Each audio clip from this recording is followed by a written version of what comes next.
flowers. I sit for hours telling all the bluebirds, the billy-coo-birds. কি সুন্দর না গানটা। গত কয়েক সপ্তাহ ধরে প্রিটি লিটল বেবি এই গানটি সোশ্যাল মিডিয়া অ্যাপে ট্রেন্ডিংয়ে রয়েছে। ইভেন এটি 6 লাখেরও বেশি রিলস পোস্টে প্রদর্শিত হয়েছে। শুধু তাই নয়, স্পটিফাইয়ের ভাইরাল 50 বিশ্বব্যাপী এবং মার্কিং তালিকায় শীর্ষস্থানে উঠে এসেছে এই গানটি। কিন্তু হঠাৎ এই গানটির এত জনপ্রিয় হওয়ার পেছনে কী কারণ?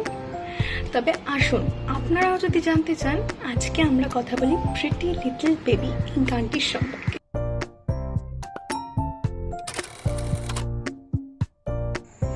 64 বছর আগে 1962 সালে কনি ফ্রান্সিস নামক একজন গায়িকা এই পপ গানটির রচনা করেছিলেন, যেটা সেই সময় মানুষদের মন জয় করতে না পারলেও 2025 সালে গানটি উল্লেখযোগ্য জনপ্রিয়তা অর্জন করেছে এবং স্বীকৃতির এক নতুন তরঙ্গ তৈরি করেছে।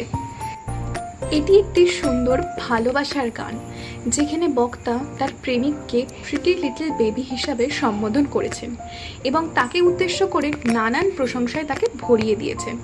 অবাক লাগে না যে গানটি তার সময় তেমন কোনো সাড়া পায়নি মানুষের থেকে, এত বছর পর গানটি তার আসল কদর বুঝতে পারছে জনগণ। এটাই হলো শিল্পের শক্তি। শিল্প তার কদর্য সম্মান নিজেই অর্জন করে নেয়। ঠিক এই গানটির একটি লাইনের মতোই, I am so in love with this song.